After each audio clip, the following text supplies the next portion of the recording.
அன்பானவர்களே, இன்றைய தினத்திலே யாபேஸ் என்கிற மனிதனை குறித்து அவரை பற்றி வேத புத்தகத்தில் சொல்லி இருக்கிற காரியங்களை நாம் தியானிக்க இருக்கின்றோம். யாபேஸ் 1 நாளாகமம் 4ஆம் அதிகாரம் 9, 10 ஆகிய 2 வசனங்களில் ஒரு மனிதனை பற்றி அழகான வார்த்தைகள் கூறப்பட்டிருக்கின்றன. அவனுடைய சரித்திரத்தையே ஷார்ட்டாக நட்ஷல்லாக அழகா சொல்லி இருக்கிறது. 1 நாளாகமம் 4, 9, 10 சேர்ந்து வாசிப்போம். யாபேஸ் தன் சகோதரரை பார்க்கிலும் கனம் பெற்றவனாயிருந்தான். அவன் தாய், நான் துக்கத்தோடே அவனை பெற்றேன் என்று சொல்லி அவனுக்கு யாபேஸ் என்று பெயரிட்டாள். யாபேஸ் இஸ்ரவேலின் தேவனை நோக்கி, தேவரீர் என்னை ஆசீர்வதித்து என் எல்லையை பெரிதாக்கி உமது கரம் என்னோடு இருந்து தீங்கு என்னை துக்கப்படுத்தாதபடிக்கு அதற்கு என்னை விலக்கி காத்தருளும் என்று வேண்டிக் கொண்டான். அவன் வேண்டிக் கொண்டதை தேவன் அருளினார். ஒரு அல்லேலூயா சொல்லுவோம். அல்லேலூயா. இதிலே 3 நபர்கள் காணப்படுகிறதை பார்க்கிறோம். அந்த 3 நபர்களை வைத்து சில காரியங்களை சொல்ல விரும்புகிறேன். முதலாவது, யாபேஸின் தேவன் யார் என்று யாபேஸ் வாழ்க்கை முகாந்தரம் வாழ்க்கையின் மூலமாக தேவனை பற்றி சொல்லப்பட்ட வார்த்தைகள்.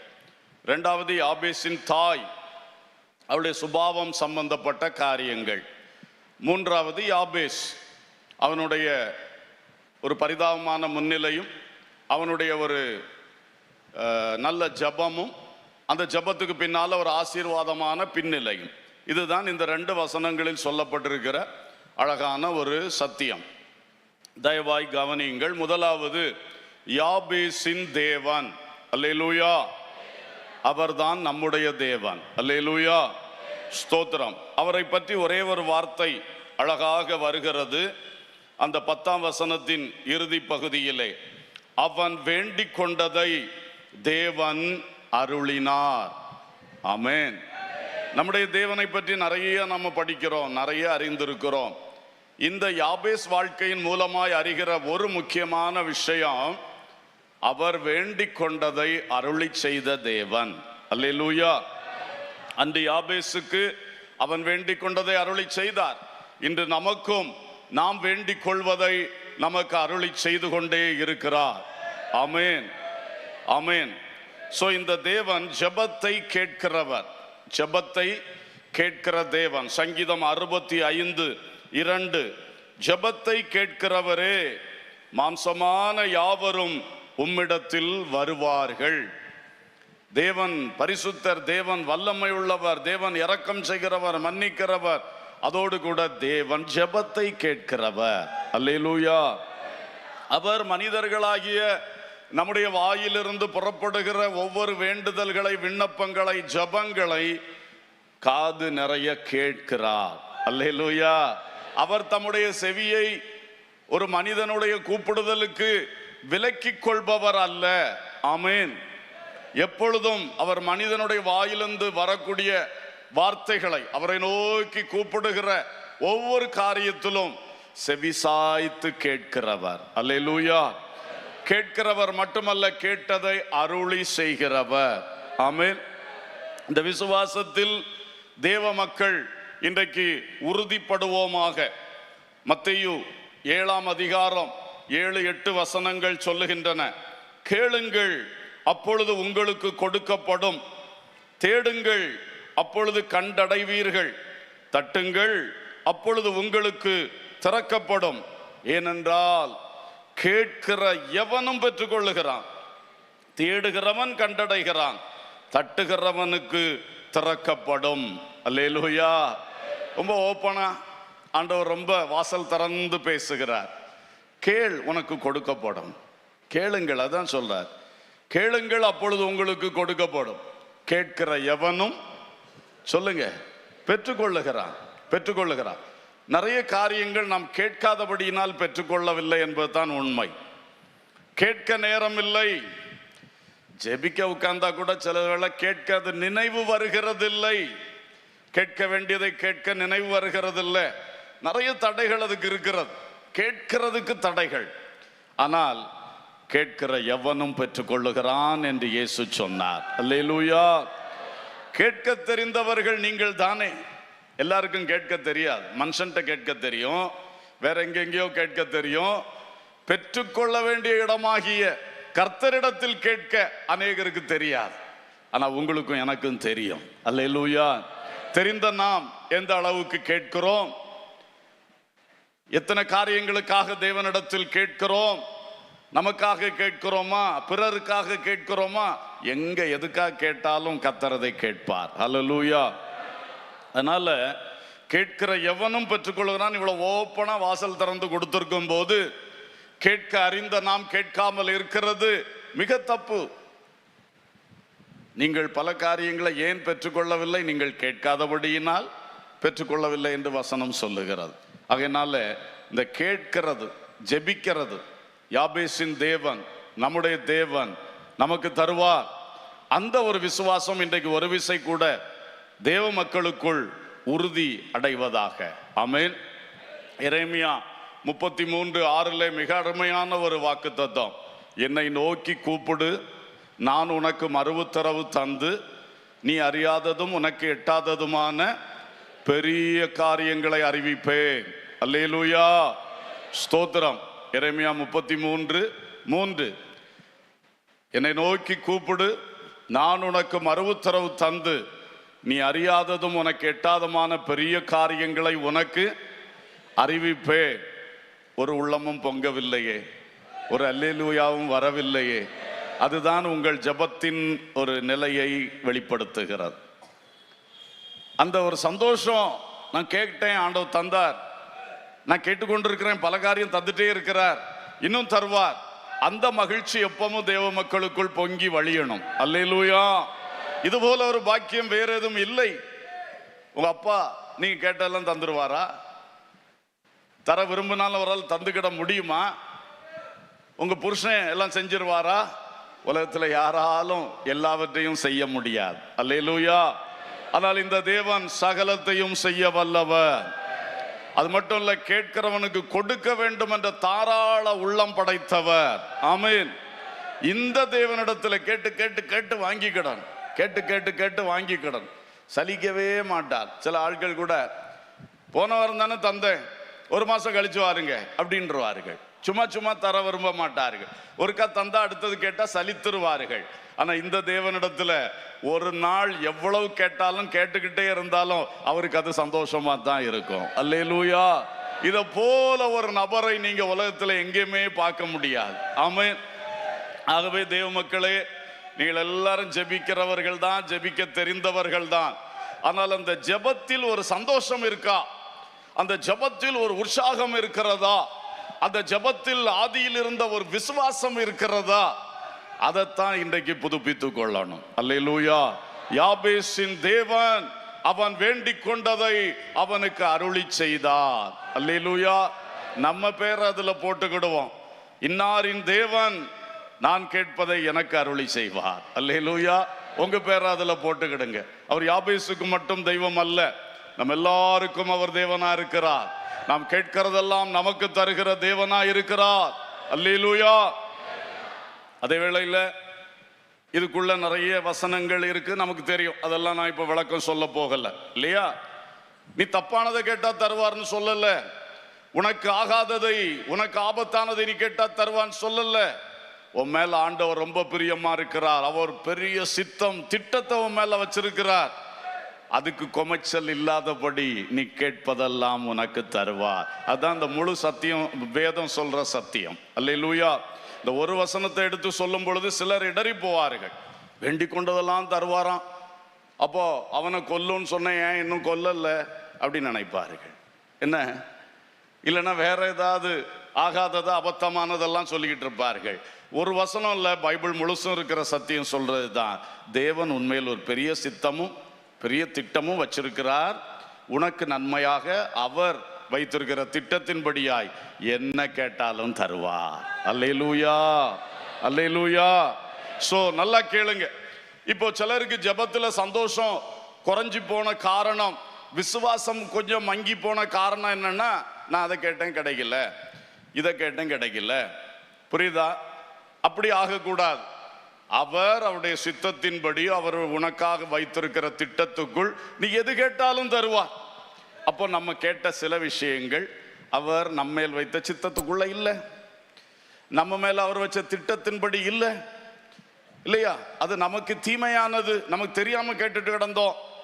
அதனாலதான் தரலையே ஒழிய மற்றபடி அவர் தருவதற்கு அவ்வளவு அவ்வளவு ஆசையா இருக்கிறார். அல்லேலூயா. அப்ப இந்த மாதிரி ஏதோ ஒன்றெண்டு கிடைக்கல, ஒன்றெண்டு தாமதப்படுகிறது. இதை வச்சுட்டு ஜெபம் பண்ணி கர்த்தர் தருவார் என்ற அந்த விசுவாசம் குறைகிறதற்கு நீங்கள் இடம் கொடாதிருங்கள். அல்லேலூயா. கொஞ்சம் இடம் கொடுத்து அப்படி சிந்திக்க ஆரம்பிச்சீங்கன்னா சாத்தான் அதுல அதை பெருசாக்கிடுவான். அதை வச்சு உங்க ஜெபத்தையே அழிச்சிருவான், உங்க விசுவாசத்தையே குறைச்சிருவான். அது சாத்தானுடைய தந்திரம். அதனால தேவ மக்களே, கர்த்தர் எல்லாம் தருவார். நமக்கு தராம வேற யாருக்கு தருவார்? ஆமென். சொந்த குமாரன் என்றும் பாராமல் இயேசுவையே நமக்காக தந்தவர். அதோடு கூட மற்றெல்லாவற்றையும் சொல்லுங்க தராதிருப்பது எப்படி? கொஸ்டின் என்னன்னா, அவர் எப்படி தராம இருப்பார்? எப்படி அந்த பிதாவானவர் தராம இருப்பார்? சொந்த குமாரனே தூக்கி உனக்காக எனக்காக சிலுவையில கொடுத்தாரு, அவரையே தந்தவர். மற்றெல்லாவற்றையும் அருளாதிருப்பது. அல்லேலூயா, அல்லேலூயா. யாபேசின் வாழ்க்கையே மாற்றி அமைத்தது அந்த ஜெபம். அதை பின்னால நம்ம படிப்போம். அதுபோல உங்கள் ஜெபங்களும் உங்கள் வாழ்க்கையை மாற்றி அமைக்கிறது. ஹல்லேலூயா. வாழ்க்கையை மேன்மைப்படுத்துகிறது. ஜெபம் பண்றீங்க, ஒரு நாள் உற்சாகமாய் தேவனிடத்தில் பேசுகிறதாய், கேட்டு கேட்டு பெறுகிறதாய், கேட்டு கேட்டு பெறுகிறது மட்டும் இல்ல, கேட்டு கேட்டு அதன் வழி நடக்கிறதாய், அந்த சைடும் இருக்கு. அல்லேலூயா. எல்லா சைடையும் ஒரே பாயிண்ட்ல நான் சொல்ல முடியாது. கர்த்தருக்கு ஸ்தோத்திரம். அப்படி இருந்தால் அது ஒரு உற்சாகமுள்ள ஜெபம், ஒரு லைவ்லி பிரேயர், ஜீவனுள்ள ஜெபம். அப்படி இருந்த சிலர் இன்றைக்கு கடமை ஜெபமாய் மாறிவிட்டீர்கள். கடமையாய் ஜெபிக்கிறவளாய் மாறிவிட்டீர்கள். சத்தம் போடுகிறீர்கள், ஆனால் உள்ளே உற்சாகம் இல்லை, உள்ளே விசுவாசம் இல்லை, ஜெபத்தில் சந்தோஷம் இல்லை. கடமை கடமை கடமை. இன்றைக்கு அதுல ஒரு மாற்றம் வரட்டும். கடமை அல்ல, நான் கர்த்தரிடத்தில் பேசுகிறேன், சந்தோஷம். ஹல்லேலூயா. அவன் வேண்டிக் கொண்டதை அருளி செய்த தேவன் யாபேசின் தேவன். அல்லேலூயா, ஆமென். எந்த முகத்தை தேடுங்கள் என்று என் கர்த்தர் சொன்னதினாலே, எந்த முகத்தை தேடுங்கள் என்று என் கர்த்தர் சொன்னதினாலே, தம்முகத்தை தேடுவேனே, கூப்பிடும் என் சத்தம் கேட்டு தயவாக பலனளிப்பார்.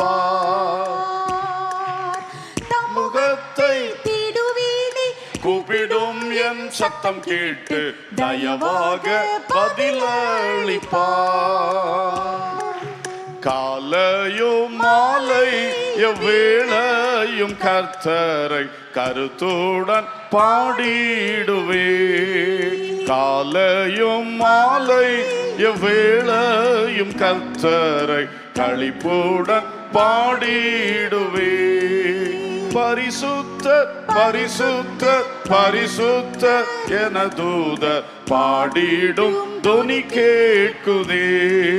பரிசுத்த பரிசுத்த பரிசுத்த என தூதர் பாடிடும் தொனி கேட்குதே. எனக்காக யாவும் செய்து முடிப்பார், என் கர்த்தர் வாக்கு மாறிடார்.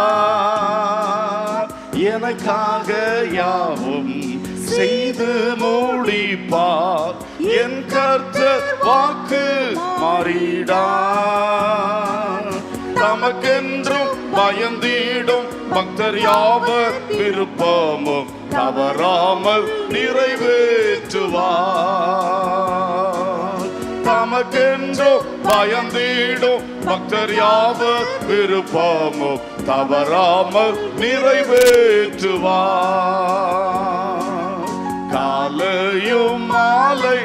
காலையிலும் உம்மை நோக்கி கூப்பிடுவேன், இரவிலும் உம்மை நோக்கி கூப்பிடுவேன். என் வேண்டுதல்களை நீர் எனக்கு அருளி செய்வீர்.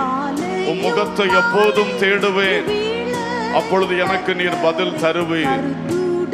பாடிடுவேன். கரங்களை தட்டி கர்த்தருக்கு ஸ்தோத்திரம் சொல்லுவோம். நான் வேண்டிக் கொள்ளுவதை எனக்கு அருளி செய்கிற தேவன் யாபேசின் தேவன், அவர் என்னுடைய தேவன். அல்லேலூயா. இரண்டாவது, இந்த யாபேசின் தாயை குறித்து நாம் பார்க்கலாம். இவளை பற்றி 3 காரியங்களை நான் உங்களுக்கு ஞாபகப்படுத்த விரும்புகிறேன். யாபேசின் தேவன் நம்முடைய ஜெபத்தை கவனமாக ஏற்று பதில் தருகிறவர் என்று ஜெபத்தில் ஊக்கத்தை அந்த வார்த்தை தருகிறது. யாபேசின் தாயை குறித்து 3 காரியங்கள் நான் சொல்லும் பொழுது அது சுபாவத்தை குறித்து வெளிப்படுத்துகிற விஷயங்கள். நமக்குள் இருக்கக்கூடாத 3 சுபாவங்கள். இந்த தாயை குறித்து பார்க்கும் பொழுது 9ஆம் வசனத்திலே, நான் துக்கத்தோடே அவனை பெற்றேன் என்று சொல்லி அவனுக்கு யாபேஸ் என்று பெயரிட்டாள். இந்த தாய் அந்த பிள்ளையை பெற்றோடனே யாபேஸ்னு பெயர் வச்சா. யாபேஸ்னு பெயர் வைக்க காரணம் என்னவென்றால், நான் துக்கத்தோடு இவனை பெற்றேன். யாபேஸ் என்ற வார்த்தைக்கு அர்த்தம் துன்பப்படுத்துகிறவன், என்னை வேதனைப்படுத்தினவன் என்று அர்த்தம். ஒரு பிள்ளைக்கு இப்படி ஒரு பெயரை அந்த தாய் சூட்டி விட்டாள். அவளுடைய சுபாவத்தை நாம் பார்க்கிறோம். அவள் தன் வாழ்விலே துக்கமான பாகத்தை மட்டும் பார்க்கக்கூடிய சுபாவம் உள்ளவள். One who sees the saddest part of her life. வாழ்க்கையில துக்கம் உண்டு, சந்தோஷமும் உண்டு, நல்லது உண்டு, கெட்டது உண்டு, உயர்வு உண்டு, தாழ்வு உண்டு. இது தெரியாதவர்கள் யாரும் இல்லை. ஆனால் சிலருடைய சுபாவம் என்னவென்றால், எப்பொழுதுமே தன் வாழ்விலே நடந்த விரும்பத்தகாததை, வேதனையான பாகத்தை, தோல்விகளை, கஷ்டங்களை, துன்பங்களை, அதை மட்டுமே நினைச்சு நினைச்சு நினைச்சு மனசுல சேர்த்து வச்சு வாழக்கூடிய ஒரு சுபாவம். அதுதான் இந்த யாபேசின் தாயினுடைய சுபாவம். அது தப்பான சுபாவம், நம்மை கீழ்நோக்கி கொண்டு செல்லுகிற சுபாவம். அந்த சுபாவம் இவளுக்குள் இருந்தது. அதனால இவ என்ன பண்றா, ஒரு பிள்ளை பிறந்திருக்கு என்ற சந்தோஷத்தை பார்க்கலும் இவன் என்னை வேதனைப்படுத்திட்டான் என்பதுதான் அவளுக்கு மேலோங்கி நிற்குது. எந்த தாய்க்கும் பொதுவாக அப்படி இருக்காது. பிரசவ வேதனை மிக கடினமான வேதனை தான். ஆனால் அந்த வேதனை படும் பொழுது அவர்கள் அலறுவார்கள், சத்தமிடுவார்கள். அந்த பிள்ளை பிறந்த உடனே அவருடைய அலறமும் சத்தமும் நின்றுவிடும். இந்த வேதனைக்கு பரிசாக கர்த்தர் ஒரு பிள்ளையை தந்திருக்கிறார். அல்லேலூயா. அந்த பிள்ளை கையில வந்த உடனே அந்த தாய் எவ்வளவு கொஞ்சம் முன்னாடி வேதனைப்பட்டாலோ அந்த அளவுக்கு அதிகமா சந்தோஷப்படுவாள். ஹல்லேலூயா.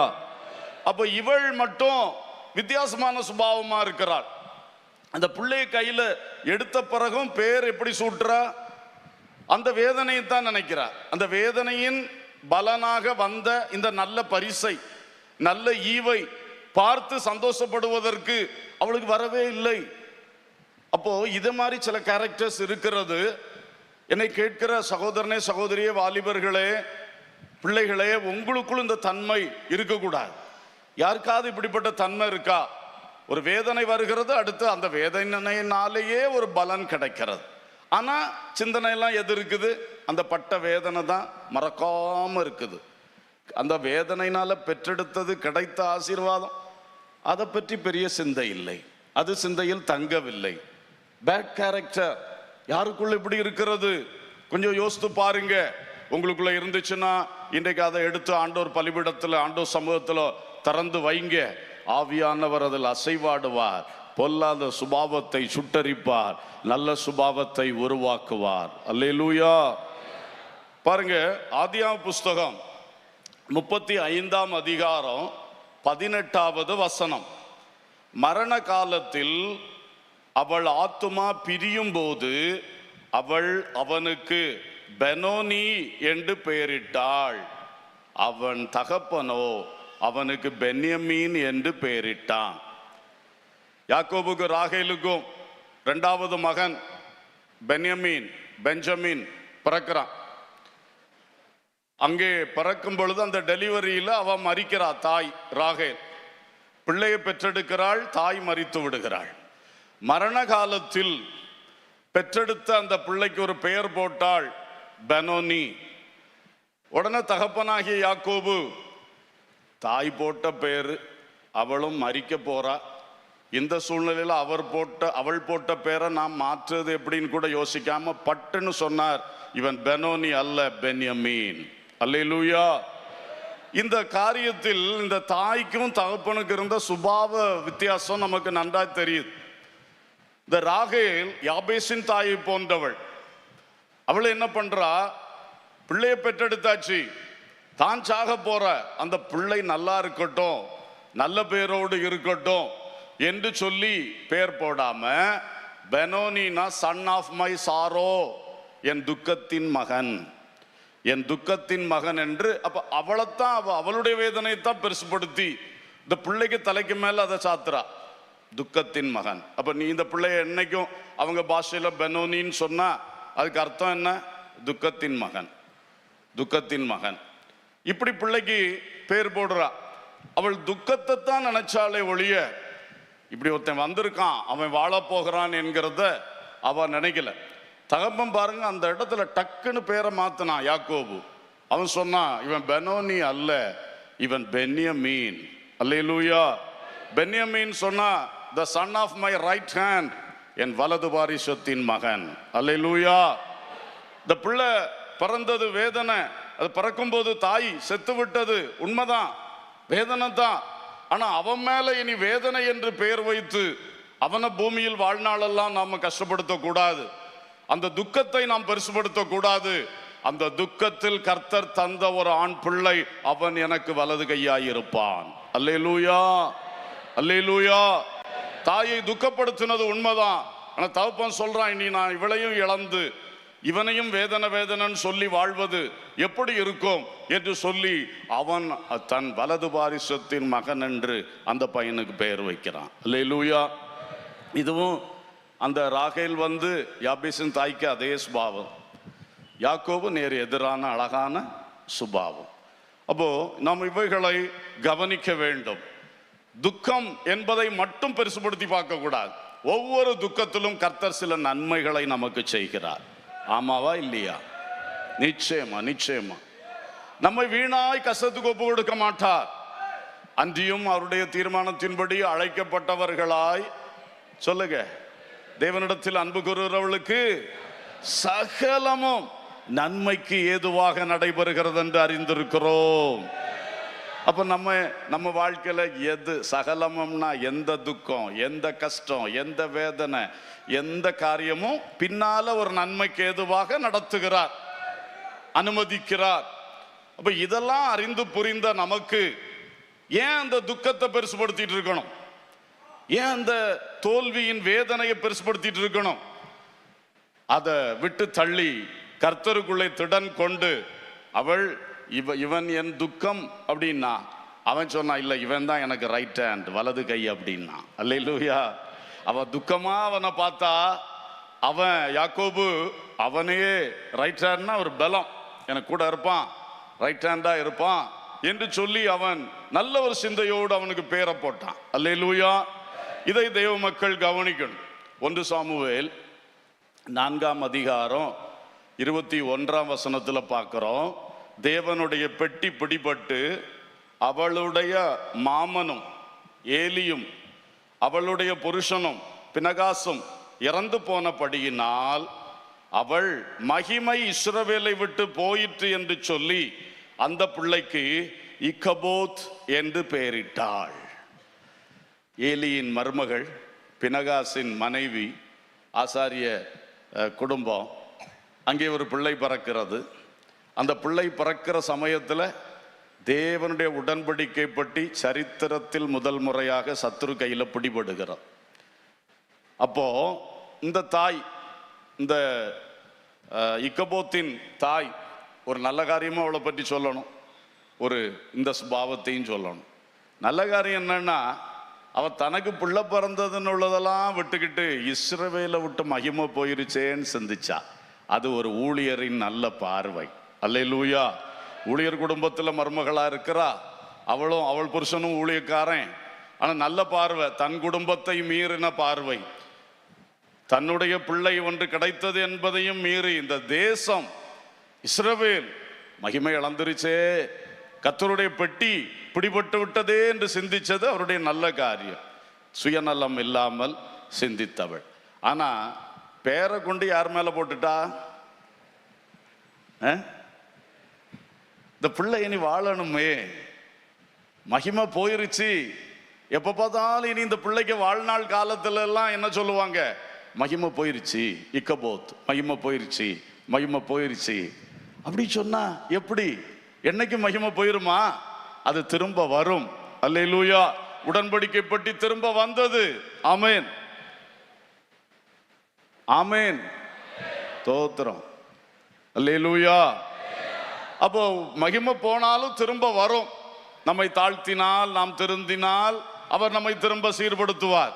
ஆனா இக்கபோத்துன்னு பெயர் போட்டதை இனி என்ன செய்ய முடியாது, இனி மாற்ற முடியாது. அதனாலதான் இந்த துக்கத்தை பெருசுபடுத்த கூடாது. அல்லேலூயா, ஸ்தோத்திரம். துக்கம் வரும், ஆனால் அந்த துக்கத்தை கர்த்தர் சந்தோஷமாய் மாற்றுவேன்னு சொல்லி இருக்கிறார். உங்கள் துக்கம் சந்தோஷமாய் மாறும்னு சொல்லி இருக்கிறார். ஆகவே இந்த இடங்கள்லாம் நம்ம பார்க்கிறோம், அவர்கள் துக்கத்தை பெரிதுபடுத்தினார்கள். ஆனா யாக்கோபு அந்த துக்கத்தில் கிடைத்த பலனை பெருசாக எடுத்துக்கொண்டான். இயேசுவை பற்றி ஒரு வார்த்தை உண்டு. எபிரேயர் 12:2 அவர் தமக்கு முன் வைத்திருந்த சந்தோஷத்தின் பொருட்டு அவமானத்தை எண்ணாமல் சிலுவையை சகித்து தேவனுடைய சிங்காசனத்தின் வலது பாரிசத்தில் வீற்றிருக்கிறார். ஒரு அல்லேலூயா சொல்லுவோம். இயேசு சிலுவையில் தொங்கும் பொழுது ஒரு காரணம் இல்லாமல் அவர் மேல் சுமத்தப்பட்டதுதான் இந்த முழு சிலுவையும், சிலுவை பாடுகள். இவர் அதற்கு தகுதியானவரே கிடையாது, இவர் அதுக்கு தப்பு செய்தவரே கிடையாது. ஒரு காரணம் இல்லாமல், ஒரு சிங்கிள் காரணம் இல்லாம அவர் மேல் இந்த பாடுகளும் ஆக்கினையும் தண்டனையும் சுமத்தப்பட்டது. ஆனா அவர் அந்த வேதனையை பார்த்து வேதனைப்பட்டு கொண்டிருக்கலையா, தமக்கு முன் வைத்திருந்த சந்தோஷத்தை பார்த்தார். ஒரு அல்லேலூயா சொல்லுவோம்.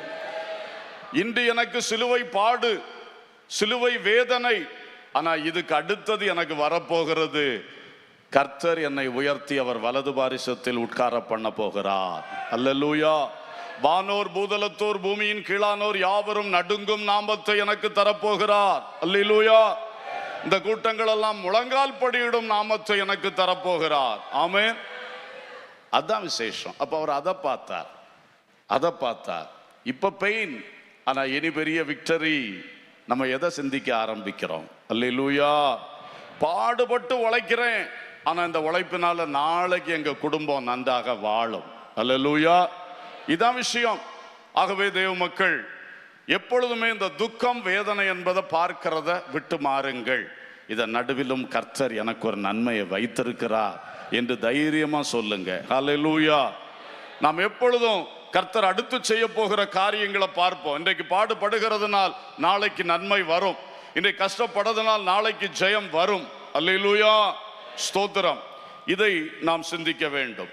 எப்பொழுதுமே துக்கத்தையே பார்க்க கூடாது. நான் அடிக்கடி சொல்லி இருக்கிறதான் திரும்பவும் சொல்றேன். ஒரு டீச்சர் தன்னுடைய வகுப்பறையிலே ஒரு வெள்ளை பேப்பர், அதில் பென்சிலில் நடுவில் ஒரு சின்ன குத்தி அப்படியே தூக்கி காட்டினார்கள். என்ன பார்க்கிறீர்கள்? எல்லாரும் சொல்கிறாங்க, ஒரு சின்ன கருப்பு புள்ளி இருக்கு நடுவில், அதைத்தான் பார்க்குறேன் அப்படின்னு சொல்லி. ஒருத்தன் சொன்னானா, நான் ஒரு வெள்ளை பேப்பரை பார்க்கிறேன். புரியுதா உங்களுக்கு? முழுசும் வெள்ளை பேப்பர், நடுவில் மட்டும் ஒரு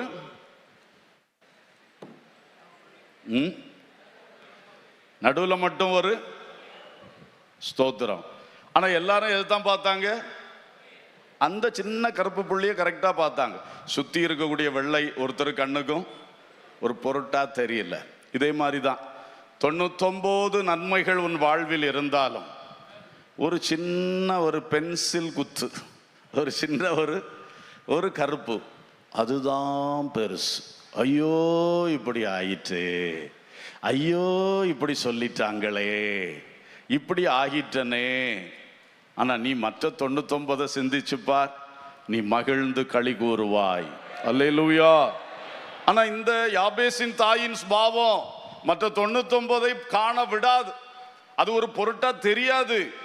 இந்த ஒரு சிங்கிள் ஒரு பாயிண்ட் இதுதான் பெருசா தெரியும். இன்னைக்கு நிறைய பேருக்கு அது இருக்கு. அது இருக்கிறவங்க ஆத்மாவில் கட்டப்பட்டவங்களா இருப்பாங்க. அபிஷேகம் எல்லாம் சபை 4 சுவரோடு முடிஞ்சு போகும். அந்த பக்கம் போனா பழையபடி கட்டு. வசனம் எல்லாம் படிக்கும் பொழுது சந்தோஷமா இருக்கு, வாழ்க்கையில் அப்ளை பண்ண மாட்டாங்க. ஏன்னா இது ஒரு பெரிய கட்டு இருக்கு. உங்களுக்கு எவ்வளவுதான் நன்மை செய்தாலும் நடக்காத ஒரு காரியத்தை பெருசா சிந்திச்சுட்டே இருப்பீங்க. உங்கள் ஜெபங்களில் 99 ஜெபங்களை கர்த்தர் கேட்டு பெரிய பெரிய அற்புதம் செய்திருந்தாலும் ஒரு ஜெபத்துக்கு இன்னும் பதில் வரல, அதைத்தான் பெருசா பண்ணிக்கிட்டே இருப்பீங்க. சிந்தித்து பாருங்க, உங்களை நீங்களே கண்டுபிடிங்க.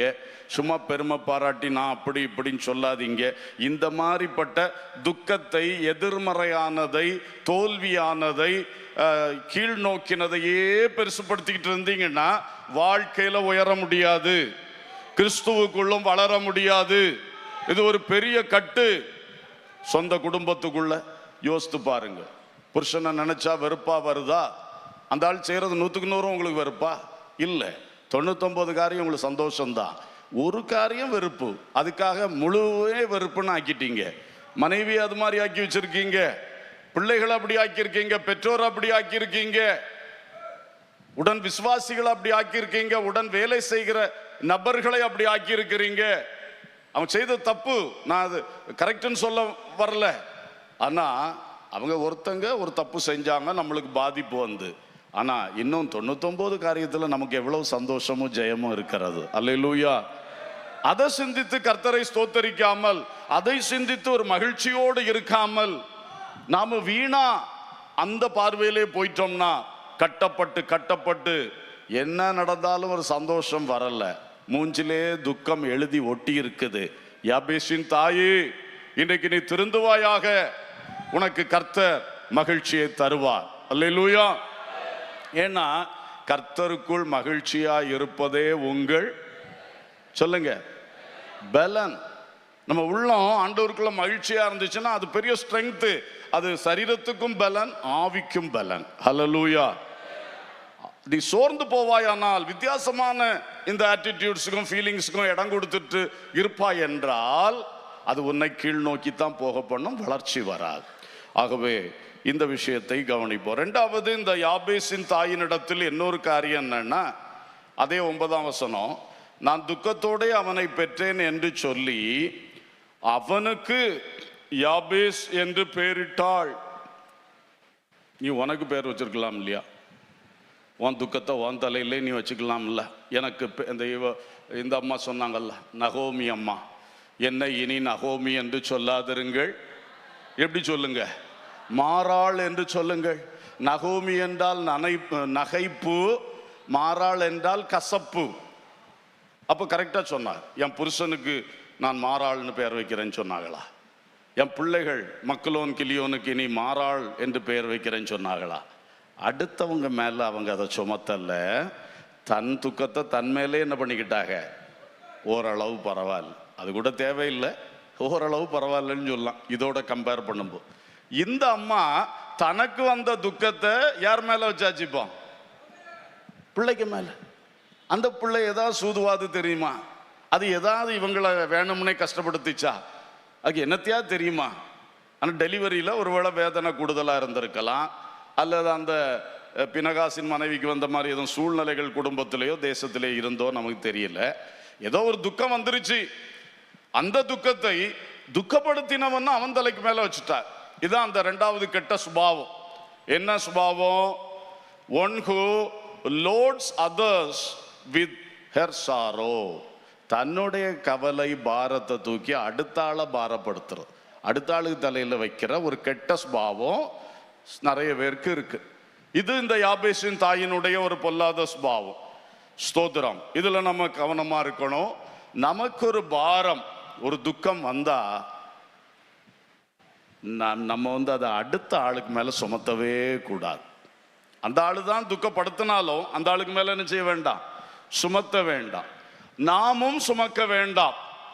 கர்த்தர் மேல் உன் பாரத்தை வைத்து விடு, அவர் உன்னை ஆதரிப்பார். சங்கீதம் 55:22. கர்த்தர் மேல் உன் பாரத்தை வைத்து விடு, அவர் உன்னை ஆதரிப்பார், நீதிமானை ஒருபோதும் தள்ளாட ஒட்டார். அல்லேலூயா. அப்போ இவ்வளவு ஒரு பாக்கியமான விஷயம் தெரிந்திருக்கிற நாம், உலகத்தாருக்கு இது தெரியாது. என் பாரத்தை யார் மேல வைப்பேன், எப்படி நான் சுமப்பேன், அங்கலாய்த்து கொண்டு இருப்பார்கள். ஆனா நமக்கு தெரியும், என் பாரத்தை அடுத்தவங்க மேல சுமத்த வேண்டிய அவசியம் இல்லை, அது காரணமான ஆள் மேல கூட சுமத்த வேண்டிய அவசியம் இல்லை. என் பாரத்தை என் தலையில சுமந்து தெரிய வேண்டிய அவசியமும் இல்லை. எனக்காக என் பாரம் சுமக்கிற என் கர்த்தர் இயேசு இருக்கிறார். அல்லேலூயா. நல்லா கவனிங்க, கொஞ்சம் கவனிங்க. சிலரெல்லாம் பிரசங்கம் பண்ணும்போது கவனம் இல்லை. அங்கே பிள்ளையை பார்த்துக்கிட்டு அதை பார்த்துக்கிட்டு இதை பார்த்துட்டு அடுத்த ஆளை பார்த்துக்கிட்டு இருந்து உங்களுக்குள்ள வசனத்தை கோட்டை விடுறீங்க. அப்புறம் வாழ்க்கை எப்படி விடுதலையாகும்? கவனிங்க. உங்களுக்கு தான் ஆண்டவர் ஊழியக்காரன் மூலம் பேசுறார். உடைய பாரத்தை நீயும் சுமக்க வேண்டாம், அடுத்த யார் மேலையும் போட வேண்டாம், கர்த்தர் பாதத்தில் வைத்து விடு.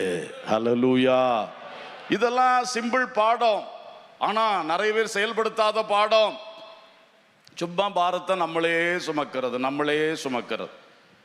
ஒரு மரக்கறிப்பட்டி பாட்டியை குறித்து இதெல்லாம் அடிக்கடி சொல்ற விஷயம்தான், இருந்தாலும் இந்த சம்பவங்கள் வரும்போது சொன்னா கொஞ்சம் நல்லா புரியும் உங்களுக்கு. ஒரு பாட்டியம்மா மரக்கறி, நம்ம ஊர்ல கடவும் பெட்டியில மரக்கறி தலையில தூக்கிட்டு போனாங்க ரோட்டு வழியா. ஒரு கார் டிரைவர் பாவம் பாட்டி சுமக்கிறாங்களேன்னு சொல்லி, ஏம்மா கார்ல ஏறி உட்காருங்கன்னு சொன்னார். இந்த அம்மா ஏறி உட்கார்ந்தாங்க. கார் போயிட்டே இருக்கு. திடீர்னு அவர் கண்ணாடியில் பார்க்குறார், இந்த அம்மா திரும்பவும் தலையிலே பெட்டியை வச்சுட்டு காருக்குள்ளே உட்காந்துருக்கு. அப்போது அவர் சொன்னார், ஏம்மா பெட்டி என்னத்துக்கு தலையில் வச்சுட்டு இருக்கியே, கார் சீட்டில் வைங்கம்மா. எப்பா ராசா, நீ என்ன உன் ப்ளஸர் காரில் ஏற்றுனதே எனக்கு பெரிய பாக்கியம். என்னையே சுமந்தா போதும்ப்பா, இந்த பெட்டி அதை சுமக்காண்டாம்ப்பா. பாட்டிக்கு ஐடியா இப்படி. அப்போ இந்த ஆள் சொன்னார், எம்மா நீ தலையில் வச்சாலும் சரி சீட்டில் வச்சாலும் சரி அதுதான் அதை சுமக்குது, அதனால நீ அது சுமக்கும் போது நீயும் சேர்ந்து என்ன சுமக்கணும், நீ அதை இறக்கி அந்த சீட்டில் வைங்க அப்படி சொல்லி கொடுத்தார். அல்லேலூயா. சிரித்த நம்மில் பலரும் இதை செய்து கொண்டிருக்கிறோம் என்பது தான் உண்மை. இப்போ மொத்தமா நம்மளை இயேசு கிறிஸ்து காருக்குள்ள ஏத்தியாச்சு. நான் கிறிஸ்துவின் சீஷனாய் மாறியாச்சு, ரட்சிக்கப்பட்டு தேவ பிள்ளையாய் மாறியாச்சு, நான் கிறிஸ்துவுக்குள் பயணம் செய்து கொண்டிருக்கிறேன்.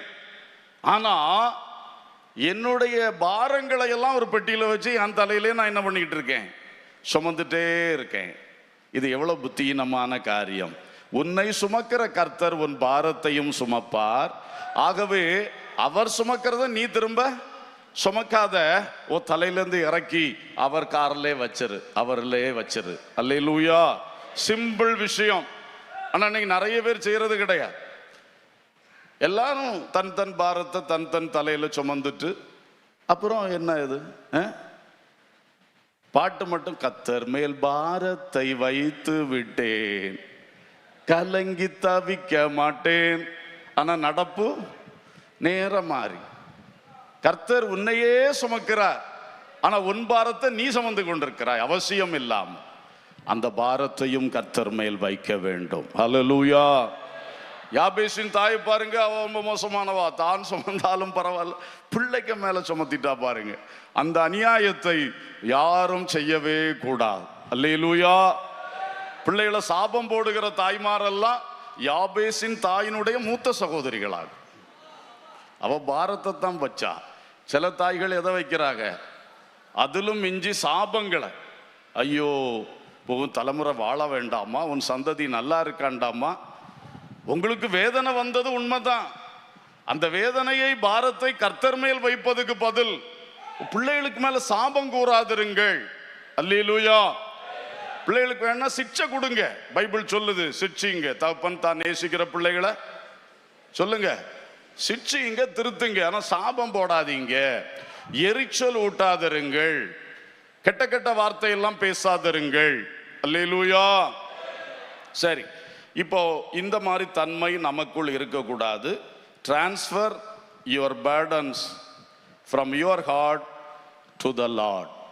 உன்னுடைய பாரங்களை உன் உள்ளத்துக்குள்ள வைக்காம அதுக்கு ஒரு இடமாற்றம் செய். அதை டிரான்ஸ்ஃபர் பண்ணி கர்த்தருடைய பாதத்தில் வைத்து விடு. ஆமென். Simple logic. இதை நீங்க செய்ய ஆரம்பிச்சிட்டீங்கன்னா ஒரு விடுதலையான ஆளா இருப்பீங்க. அல்லேலூயா. இன்னைக்கு இப்படிப்பட்ட சில பாரம் இருக்கிறதுனால படிக்கிற பிள்ளைகளுக்கு படிப்பு ஓடாது, வேலை செய்யறவங்களுக்கு கரெக்டா அதை செய்கிறதுக்குள்ள அந்த சிந்தனைகள் தெளிவு இருக்காது, நிறைய பிரச்சனைகள் இருக்கிறது. ஆட்களோட பேசுகிறதுல அந்த பேச்சுல ஒரு அமைதல் தெளிவு வராது.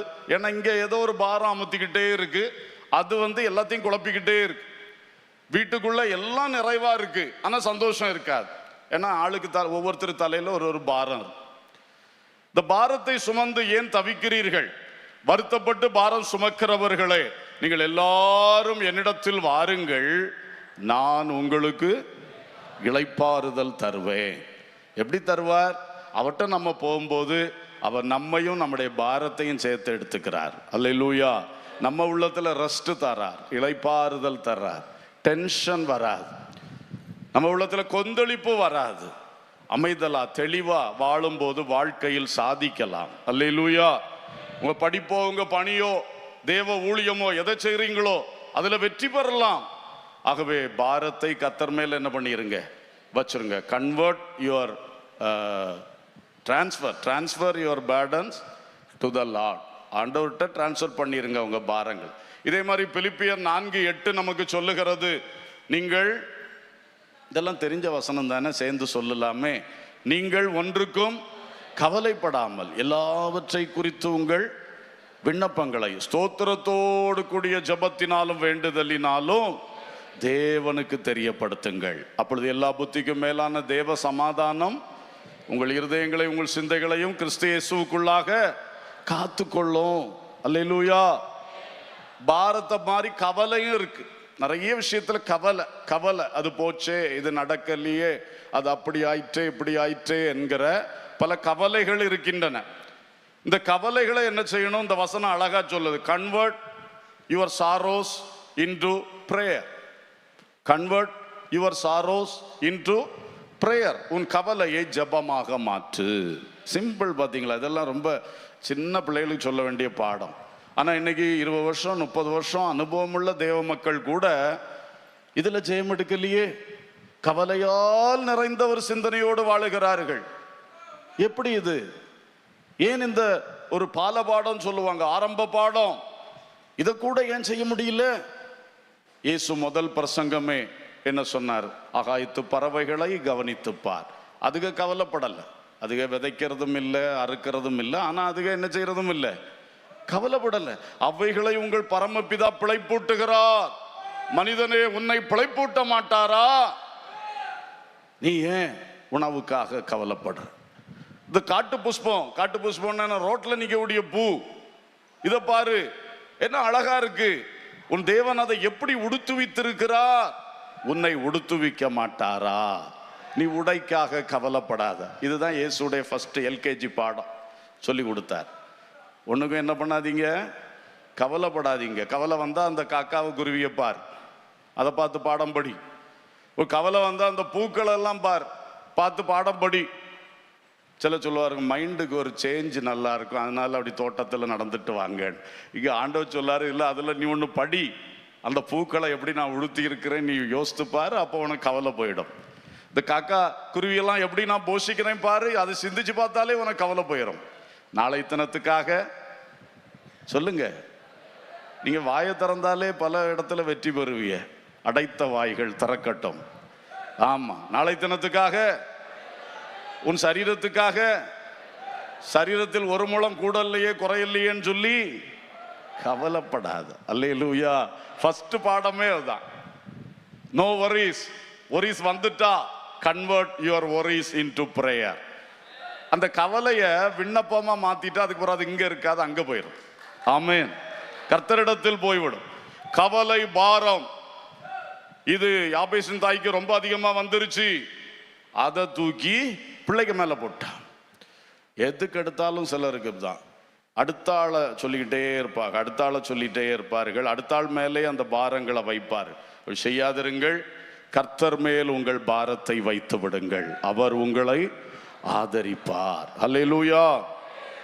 மூன்றாவது, இந்த யாபேசின் தாய்க்கு இருக்கிற அடுத்த ஒரு கெட்ட சுபாவம், one who blames others for her sorrow. தன்னுடைய துக்கத்துக்காக, தோல்விக்காக அடுத்த ஆளை குறை சொல்லும், அடுத்த ஆளை கை சூண்டுவது.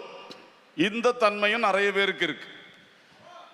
தனக்கு வந்த ஒரு விரும்பத்தகாத விஷயம் அல்லது தோல்வி அல்லது இழப்பு அல்லது நஷ்டம், அதற்கு நான் என்ன செய்தேன், என்ன செய்யணும், என்ன செய்யக்கூடாதுன்னு ஆராய்ச்சி செய்ய மாட்டாங்க. டப்புன்னு அடுத்த ஆளை என்ன செய்வார்கள், குறை பேசுவார். அவன்தான், அவதான், பட்டுன்னு பேசிடுவார்கள். அது ஒரு சுபாவம். சிந்தித்து பார்த்தா தெரியும் நம்ம எங்க தவறணும், நம்ம அதுல என்ன செஞ்சிருக்கணும். அதை கண்டுபிடிச்சோன்னா ஃபியூச்சருக்கு நல்லது. அடுத்த தடவை இந்த பிரச்சனை வரும் பொழுது நம்ம கரெக்டா செய்ய அது உதவியா இருக்கும். அது செய்ய மாட்டார், டப்புன்னு அடுத்த ஆள் மேல ஒரு இதை சொல்லுவாள். அதே மாதிரி தான் இந்த தாய், தனக்கு வேதனை வந்தது, அது என்ன காரணம் எதுவும் யோசிக்காம அந்த பச்சை குழந்தைக்கு மேல பண்ணிட்டா. நீ தான் என்னை தூக்கப்படுத்தின, என்னை தூக்கப்படுத்தினவனே நீ யாபேஸ் என்று அறியப்படுவாய். அவன் மேல அந்த பிளேமை தூக்கி போட்டா. இது ஒரு பெரிய தப்பான காரியம். கர்த்தருக்கு ஸ்தோத்திரம். இது ஆதாமின் சுபாவம். யாருடைய சுபாவம்? ஆதாமின் சுபாவம். கர்த்தர் கேட்கிறார், ஆதாமே என்ன நடந்தது? நீர் எனக்கு தந்த ஸ்திரியானவள் தந்தாள், நானும் வாங்கி புசித்தேன். எப்படி பட்டுன்னு பிளேமை தூக்கி போடாம பாருங்க. நீர் தந்தவள்னா அவர் மேலையும் குற்றம் சொல்லலாம், அவ தான் தந்தான்னு அவ மேலையும் குற்றம் சொல்றான். ஆக இவர் பெரிய நீதிமானா? ஒன்னே இல்ல, தலைவனா வச்சேன், அவ கொண்டு வந்தாலும் நீ வாங்கி தின்னு இருக்கலாமா? ஏம்மா தெரியாம ஏதோ செஞ்சிருக்க, கொஞ்சம் இரு, கர்த்தர் வருவார், நான் அவர்கிட்ட உனக்கா பரிந்து பேசுறேன். அந்த நிலையில் இல்லவா நீ இருக்கணும். அதுக்கு தானே கர்த்தர் உன் கையில எல்லாத்தையும் தந்தார், எல்லாத்தையும் ஆண்டுகொள்னு சொன்னார். இப்ப என்னாச்சு? உன் மனைவி சொல்லுது உனக்கு பிடிச்சிருந்துன்னு அதை கேட்டுக்கிட்டு அவர் வந்து கேள்வி கேட்டோன்னா இவதான். ஐயோ, ஏவாள் எப்படி இந்த ஆதாமோட திரும்ப வாழ்ந்தான்னு எனக்கே தெரியல. இப்படி பச்சையா கர்த்தருக்கு முன்னால, சாத்தானுக்கு முன்னால இவதான்னு இவளை கொண்டு குற்றவாளியா நடத்துறான்.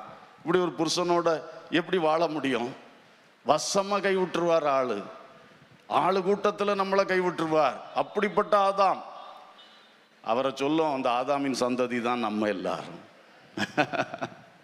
அதுல ஒன்றும் மாற்றம் இல்லை. இந்த ஆதாமின் மண்ணுக்குரிய சுபாவம் எல்லாருக்குள்ளும் கொஞ்சம் கொஞ்சம் இருக்கும். ஆனா நாம கவனிக்கணும், அது கெட்ட சுபாவம். ஒரு தலைவன் என்றால் தான் பொறுப்பெடுக்கணும், தோல்வியை தான் என்ன செய்யணும், பொறுப்பெடுக்கணும். அல்லேலூயா. அப்துல் கலாமை பற்றி ஒரு வார்த்தை சொல்லுவார்கள். அவருக்கு பீரியட்ல ராக்கெட் ஏதாவது ஃபெயிலியர் ஆயிடுச்சுன்னா அவர் போய் பேட்டி கொடுப்பாராம். ராக்கெட் வெற்றியா போயிடுச்சுன்னா அவருக்கு கூட இருந்த மற்ற லீடுகளில் ஒரு ஆளை அனுப்பி பேட்டி கொடுக்க வைப்பாராம். அவர் ஒதுங்கிக்கிடுவாராம். பெருமைக்கு ஒதுங்குகிற மனுஷன் தோல்வியை நல்ல ஃபேஸ் டு ஃபேஸ் ஏற்றுக்கொள்ளக்கூடிய மனிதன். அந்த மனிதனுடைய தன்மை இன்றைக்கு விசுவாசிகள் என்று சொல்லப்படுகிற, ஊழியக்காரர்கள் என்று சொல்லப்படுகிற எத்தனை பேருக்குள்ள இருக்கு? எல்லாம் உதறி தள்ளுறது. ஒரு சின்ன தூசியும் தன் மேல வந்துடக்கூடாது. உதறி தள்ளு. அப்படிதான் அநேகர் இருக்கிறாரு. அதுல எத்தனையோ பொய், சந்தர்ப்பவாத பொய்கள் சொல்லுக்கு அளவே கிடையாது. உடனே வாயில நான் இல்லை. இதுதான் அந்த சுபாவம். ஸ்தோத்திரம். இது ஒரு கெட்ட சுபாவம். இவள் தன்னுடைய அந்த இதை குற்றத்தை அடுத்த ஆள் மேல போட்டா.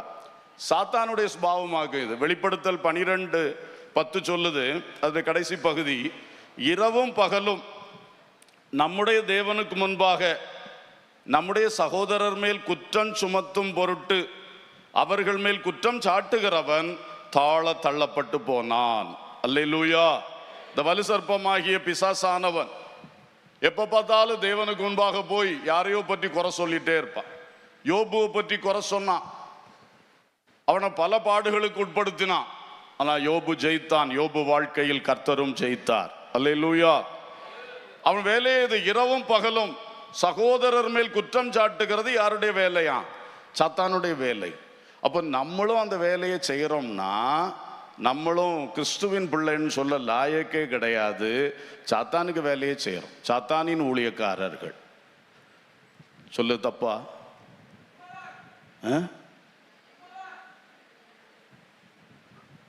உங்க எல்லாரும் பதில் அவர் தான் பேசுறாரு. உங்க வாயெல்லாம் அடைச்சிருக்கு.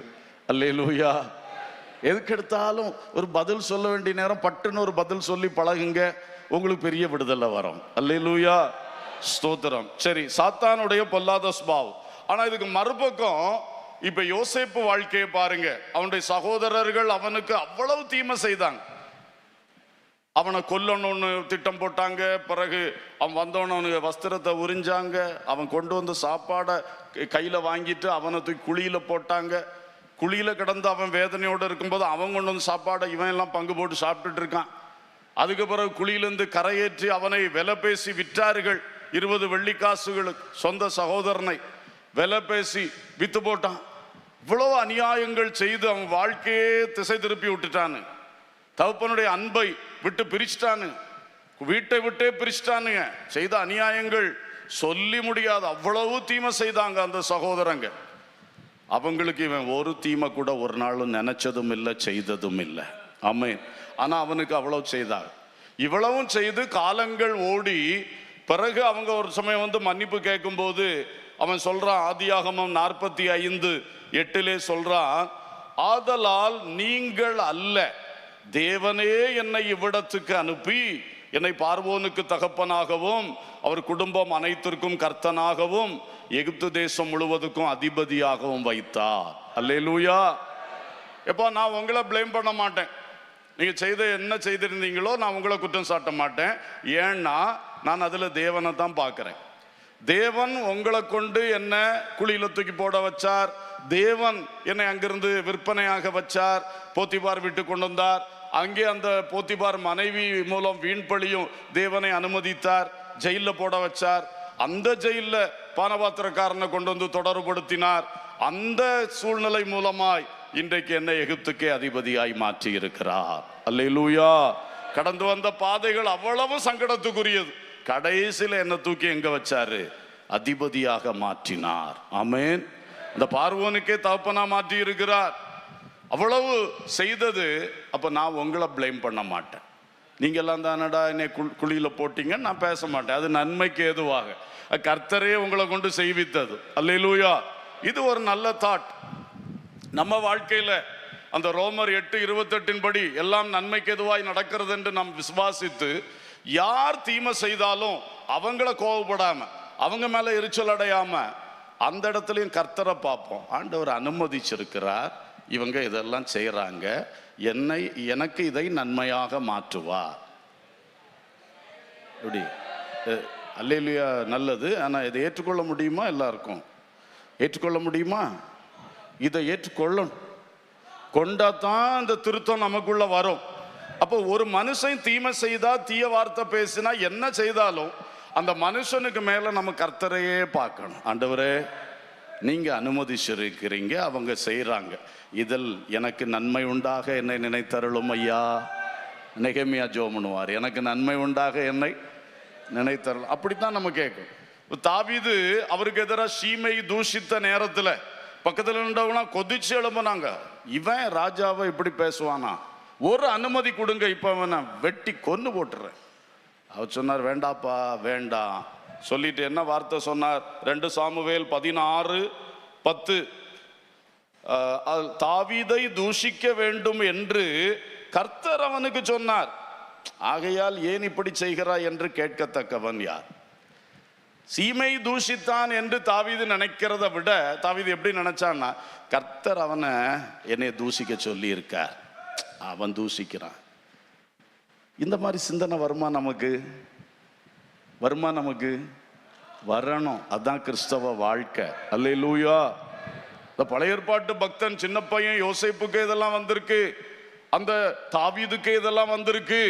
இன்னைக்கு நாம் முழு விதத்தில் பரிசுத்தாவின் அபிஷேகத்தை பற்றி ஃபுல் டைம் அனாயிண்டட் பீப்புளாக நிற்கக்கூடிய நம்ம சிந்தனையில் இது வரலன்னா நம்ம பேருக்கு தான் விசுவாசி, உண்மையில் உலகத்தான விட உலகத்தான், மாம்சத்துக்குரியவர்கள் என்று தான் நம்மளை சொல்லணும். நம்ம தாழ்த்துவோம் ஆண்டவருக்கு முன்பாக. யோசேப்பின் சகோதரர்களை போல உங்களை யாராவது பாடுபடுத்துறாங்களா? இல்லை அதில் கொஞ்சம் குறைஞ்சி பாடுபடுத்துறாங்களா? அந்த பாடுகள் செய்கிறவர்கள் மேல் எரிச்சல் ஆகாதிருங்கள். கர்த்தரை நோக்கி பாருங்க. இது ஏதோ நன்மைக்கு எதுவாக கர்த்தர் எனக்கு இப்படி வச்சிருக்கார் அப்படி நினைக்க ஆரம்பிச்சிட்டிங்கன்னா நீங்கள் டெவலப் ஆகிடுவீங்க, ஆண்டவருக்குள்ள பலப்பட்டுருவீங்க. அல்லேலூயா.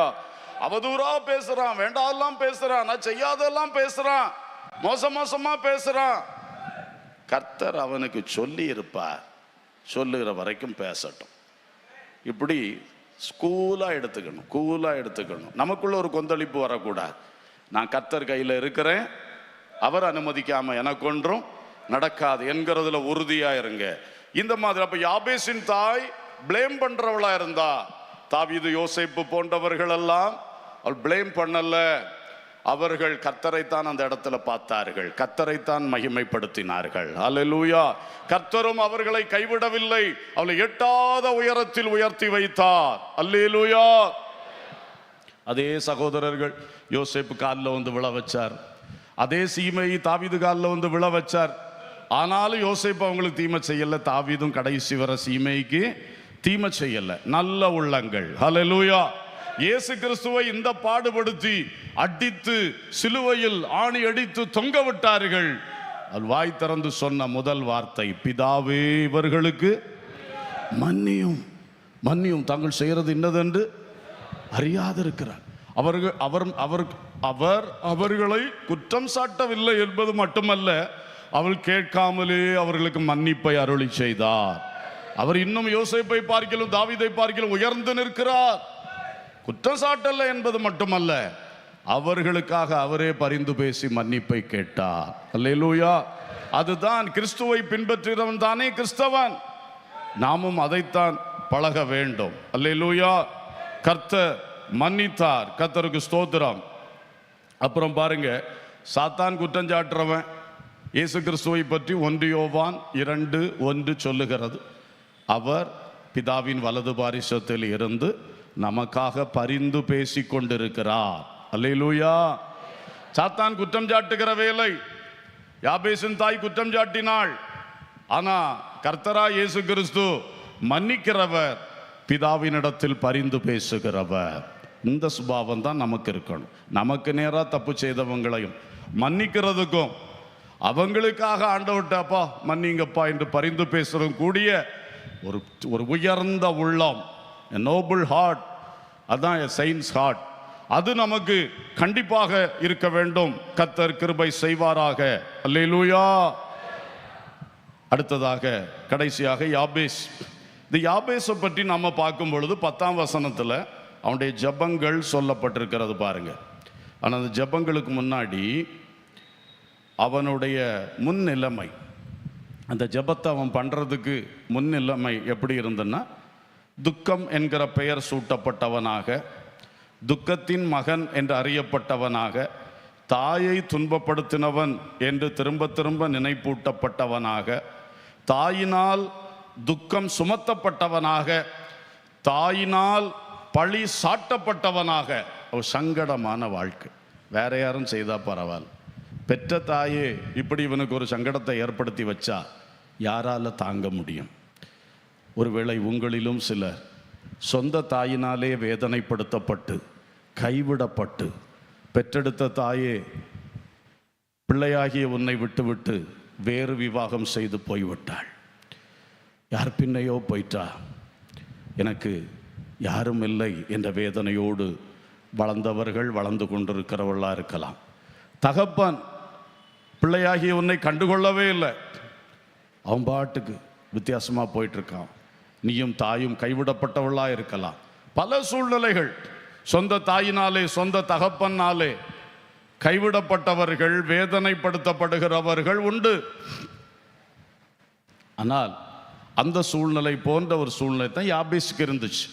அவன் அதனால் அப்படி சோர்ந்து தளர்ந்து, எங்கள் அம்மாக்கே நான் வேண்டாம், எங்க அப்பா ஏன் இப்படி சொல்றா, இனி என்ன இயேசு அப்படி சொல்லாம அவன் அந்த துக்ககரமான பாதிக்கப்பட்ட ஒரு சூழ்நிலையில ஒரு ஒரு தைரியமான ஒரு ஒரு என்ன சொல்றது, உரிமையான ஒரு ஜெபத்தை பண்ணாம பாருங்க. அந்த ஜெபம் என்ன? அவன் பண்ணின ஜெபம் 10ஆம் வசனம், தேவரீர் என்னை ஆசீர்வதியும். ஃபர்ஸ்ட் பாயிண்ட் என்னது? எல்லாரும் சொல்லுவோமே, தேவரீர் என்னை ஆசீர்வதியும். அப்போ இருக்கிற நிலைமை ரொம்ப சங்கடம், சொந்த தாயினாலே பாதிப்பு, வேதனை. சகோதரன் ஒருத்தனும் மதிக்க மாட்டான், எல்லாவனும் டே துக்கப்படுத்தினவனே, கஷ்டப்படுத்தினவனே இப்படி தான் கூப்பிட்டுட்டே இருப்பான். அவ்வளவு வேதனைக்குள்ள இருக்கிறவன் உரிமையோடு ஆண்டவரை பார்த்து சொல்றான், நீர் என்னை ஆசீர்வதிக்கும். எங்க அம்மா என்னை ஆசீர்வதிக்கல, ஆனா நீர் என்ன செய்யணும் இப்போ சொல்லுங்க. அவ்வளவு உரிமையா கேட்கிறான், நீர் என்னை ஆசீர்வதியும். இரண்டாவது, என் எல்லையை பெரிதாக்கும். என்ன ஜெபம் அது! நீயே ஒடுங்கி கிடக்கிற, நீயே வேதனைக்குள்ள துவண்டு கிடக்கிற, என்னை எப்படியா இந்த வேதனையிலேருந்து மாற்றம்ப்பான்னு தான் பொதுவாக ஒரு ஜெபம் பண்ணுவாங்க. இவன் அதுக்கெல்லாம் மேலே போய் கேட்குறான், என்னை ஆசீர்வதியும், என் எல்லையை என்ன செய்யணும் இப்போ பெருசாக்கணும், என் எல்லையை பெரிதாக்கும். உமது கரம் என்னோடு இருக்கணும். உமது கரம், என் தாயின் கரம் இப்படி இருக்கிறது எனக்கு நேராக, ஆனால் உமது கரம் என்னோடு என்ன செய்யணும் இருக்கணும். உமது கரம் என்னோடு இருந்து தீங்கு என்னை துக்கப்படுத்தாதபடிக்கு அதற்கு என்னை விலக்கி காத்தருளும். இந்த தீங்கு, பொல்லாப்பு, தீமை என்பது என்ன ஒருபோதும் என்ன செய்யக்கூடாது சொல்லுங்க, துக்கப்படுத்தக்கூடாது. 4 அழகான விண்ணப்பம் பண்ணினான், உறுதியா பண்ணா, உரிமையோடு பண்ணினான். அதைத்தான் சொல்லியிருந்து, அவன் வேண்டிக் கொண்டதை கர்த்தர் அவனுக்கு அருளி செய்தார். அல்லேலூயா. அந்த ஜெபத்துக்கு பிறகு அவனுடைய பின்னிலைமை எப்படிப்பட்டது தெரியுமா? ஜெபத்துக்கு பிறகு ஆண்டவர் அந்த 4 காரியத்தை அருளி செய்தார்னு தான் போட்டிருக்கு. அவனை ஆசீர்வதித்தார், அவனுடைய எல்லையை பெரிதாக்கினார், தேவக்கரம் அவனோடு இருந்தது, தீங்கு துக்கப்படுத்தாதபடி அவனை என்ன பண்ணார், பாதுகாத்து கொண்டார். அதனால் அவனுடைய பின்னிலைமை அந்த 9ஆம் வசனத்திலே இருக்கிறது. ஃபர்ஸ்ட், யாபேஸ் தன் சகோதரரை பார்க்கிலும் கனம் பெற்றவனாயிருந்தான். ஒரு அல்லேலூயா சொல்லுவோம். சொந்த தாய் வாயில கூட ஒரு கனம் வரல. சகோதரன் எல்லாம் இவனை யாபேசு யாபேசு யாபேசு யாபேசுன்னு சொல்லி ஒரு வழி பண்ணுவானுங்க. ஆனா இன்னைக்கு கர்த்தரிடத்துல ஜெபம் பண்ணினா, கர்த்தர் அந்த ஜெபத்தை கேட்டு அப்படியே அருளி செய்தார்.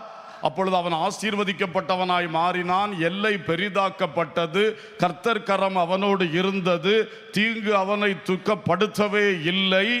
இப்பொழுது சகோதரரை பார்க்கிலும் எப்படி இருக்கிறான்? இந்த வார்த்தையை சொல்லுங்க, கனம் பெற்றவனாய் இருக்கிறான். அல்லேலூயா. ஒரு ஜெபம் ஒரு மனிதனை எப்படி மாற்றி இருக்கிறது, அதான் யாபேஸ். அந்த யாபேஸின் சாட்சியை கர்த்தர் நமக்கு வேண்டும் என்று இந்த நாளாகம புஸ்தகத்தில் எழுதியிருக்கிறார்.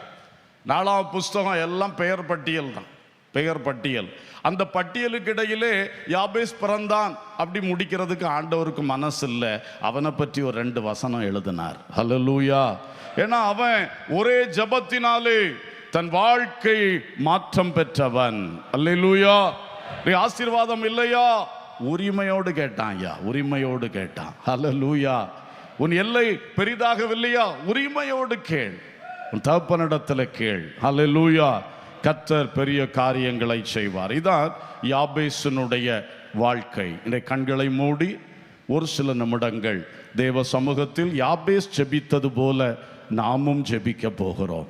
எல்லாரும் கண்களை மூடுவோம். யாபேசின் தேவன் ஜெபத்தை கேட்கிறவர். அந்த விசுவாசம் உங்களுக்குள் ஒரு மகிழ்ச்சியோடு எழும்பட்டும், மகிழ்ச்சியோடு எழும்பட்டும். தட்டி கொட்டி எப்போ முழங்கால் போடுவீர்கள்? எல்லாம் முழங்கால் போட்டு கண்களை மூடுங்க, கர்த்தரை நோக்கி பாருங்க, ஒரு உற்சாக ஆவியோடு இருங்க. குளிர்ந்து போன ஐஸ் பெட்டியை போல இருக்காதிருங்கள். நல்ல ஒரு பாயிலிங் பாட், கொதிக்கிற பானையை போல உள்ளம் சந்தோஷத்தினால் பொங்கி கொண்டிருக்கணும். எல்லாரும் கர்த்தர் நோக்கி கண்களை மூடி வாயை திறந்து இந்த வாய் திறக்காதவர்களுக்கு திரும்ப திரும்ப சொல்றேன், நீ வாயை அடைக்க அடைக்க உனக்கு கட்டு பெருகுகிறது. நீ வாயை திறக்க விடுதலை பெருகும். நல்ல வாய் திறந்த ஒரு குழந்தையை போல ஆண்டவர் நோக்கி முதல்ல நம்மளுக்காக ஒரு ஜெபம் பண்ணிடுவோம். இந்த யாபேசின் தாயின் சுபாவம் எனக்கு வேண்டாம், நான் அதை ஜெயிக்கிறேன். எனக்கு கிருபை தாங்க ஆவியானவரே, கிருபை தாங்க ஆவியானவரே.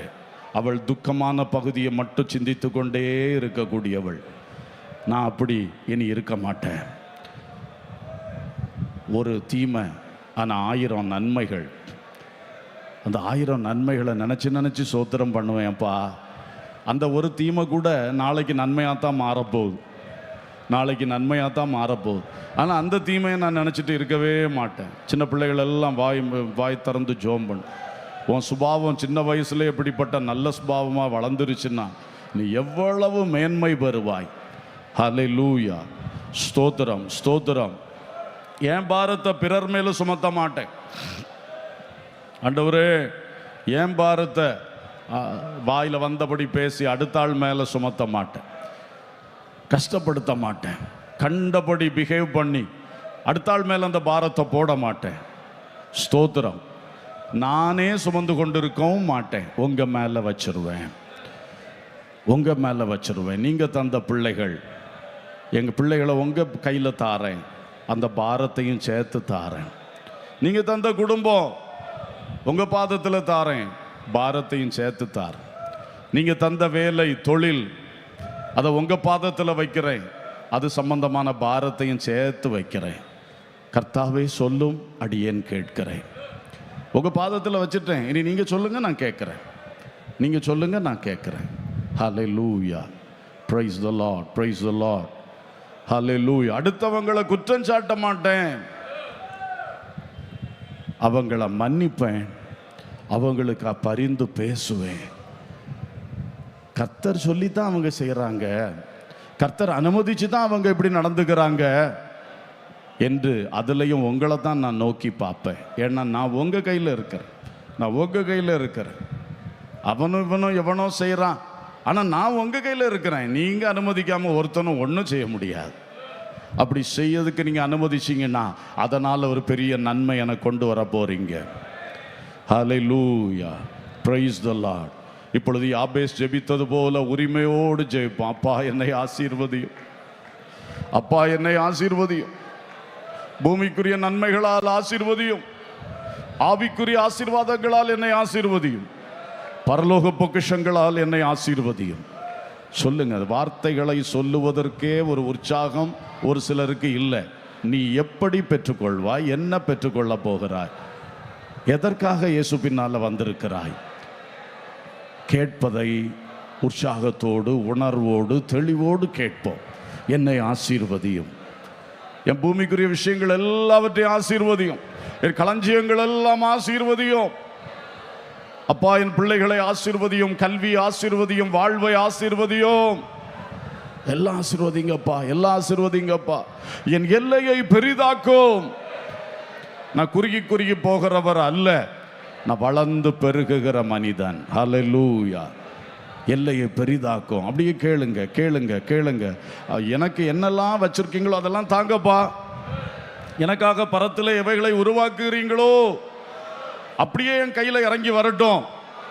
ஒன்ன கூட நான் இழக்க விரும்பல. பெற்றுக்கொள்ளும்படி இதோ இருதயத்தை திறக்கிற, என் கைகளை விரிக்கிற. அப்பா தாங்கப்பா, என் எல்லைகளை பெரிதாக்குங்க. உமது கரம் என்னோடு இருக்கணும்ப்பா. பணபலம் அல்ல, அரசியல் பலம் அல்ல, ஆள் பலம் அல்ல, என்னுடைய புஜ பலம் அல்லப்பா. கர்த்தர் கரம், கர்த்தர் கரம் என்னோடு இருக்கணும். அதை எல்லாரும் பார்க்கணும், எல்லாரும் அறியணும். முதல்ல நான் அறியணும்ப்பா. உங்க கரம் என்னிடத்தில் கிரியை செய்யட்டும், உங்க கரம் என்னை தாங்கட்டும், உங்க கரம் என்னை உயர்த்தட்டும், உங்க கரம் என்னை பயன்படுத்தட்டும், உங்க கரம் எனக்கு ஆறுதல் செய்யட்டும், அரவணைக்கட்டும், உங்க கரம் என்னோடு இருக்கட்டும். ஹல்லேலூயா.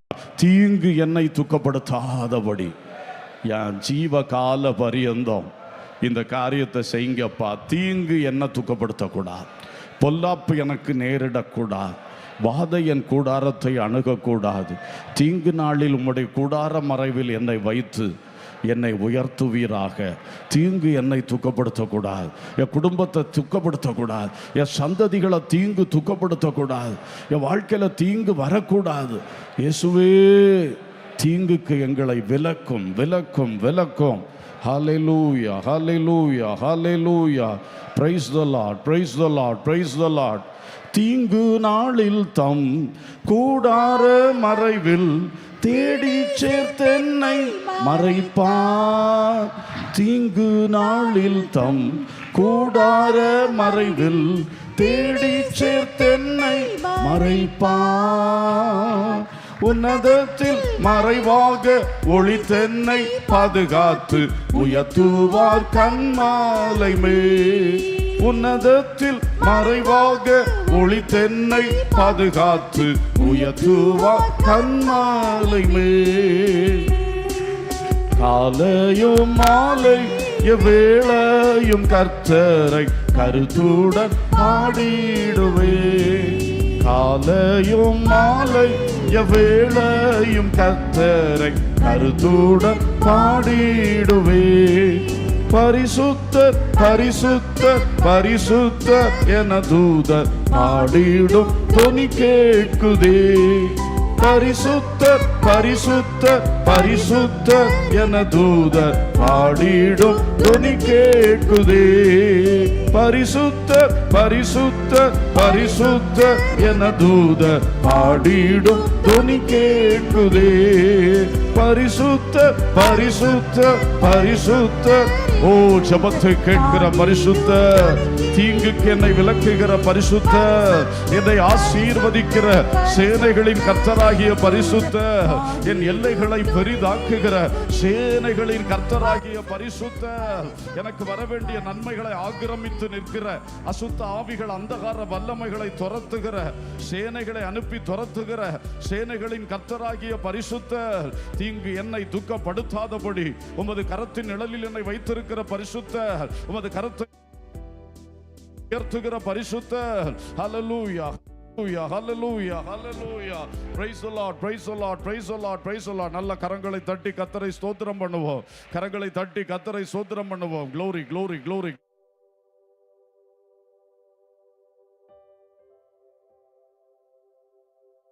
அவன் வாழ்வின் முன்னிலைமையை பார்க்கிலும் பின்னிலைமையை மிக கனமுள்ளதாய் மிக மேன்மையாய் மாற்றின அதே கர்த்தர் இன்று முதல் என் வாழ்க்கையை மாற்றி அமைக்க போகிறீர், உயர்த்த போகிறீர், மேன்மைப்படுத்த போகிறீர். ஹல்லேலூயா, ஹல்லேலூயா, ஹல்லேலூயா, ஹல்லேலூயா, ஹல்லேலூயா, ஹல்லேலூயா. ரிபலபா ரபோகபா ரஷகர துனஹசில பௌஷதலா ரிபலபா ரபௌஷதலா பௌகமன துரஹதல பௌரியந்தலா.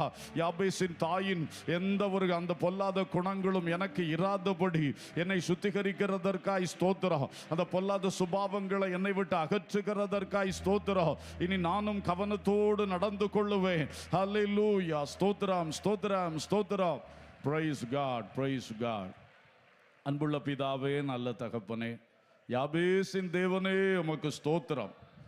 ஆமென். யாபேசின் தேவன் நாங்கள் வேண்டிக் கொள்வதை எங்களுக்கு அருளி செய்கிறவர். அவன் ஆசீர்வாதத்தை கேட்டான், அதை கொடுத்தீர். எல்லை பெரிதாக்க கேட்டான், அதை பெரிதாக்கி கொடுத்தீர். உமது கரம் அவனோடு இருக்க வேண்டும் என்று கேட்டான், அதையும் செய்து கொடுத்தீர். தீங்கு என்னை துக்கப்படுத்தாதபடி அதற்கு விலக்கி என்னை காத்தருளும் என்று கேட்டான், அதையும் அப்படியே செய்து கொடுத்தீர். அதனால் அவன் தன் சகோதரர் யாவரிலும் கனம் பெற்றவனாய் எழும்பினான். ஹல்லேலூயா.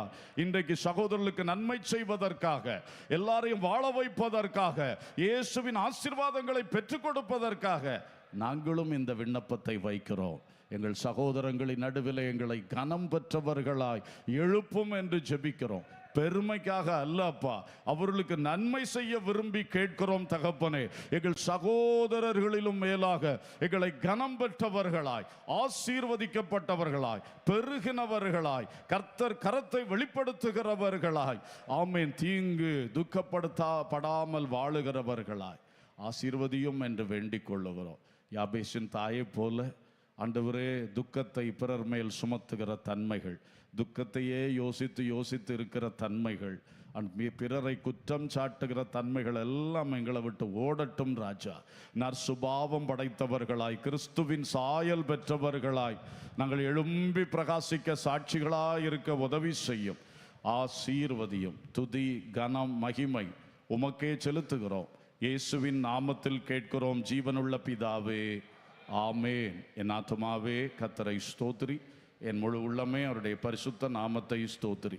என் ஆத்துமாவே கர்த்தரை ஸ்தோத்திரி, அவர் செய்த சகல உபகாரங்களை மறவாதே, ஆமேன். நம்முடைய கர்த்தராகிய இயேசு கிறிஸ்துவின் கிருபையும் பிதாவாகிய தேவனுடைய அன்பும் பரிசுத்தாவியானுடைய ஐக்கியமும் சிநேகமும் வழி நடத்துதலும் பாதுகாவலும் நம் அனைவரோடும் சகல பரிசுத்தவான்களோடும் சதா காலங்களிலும் இருப்பதாக, ஆமென்.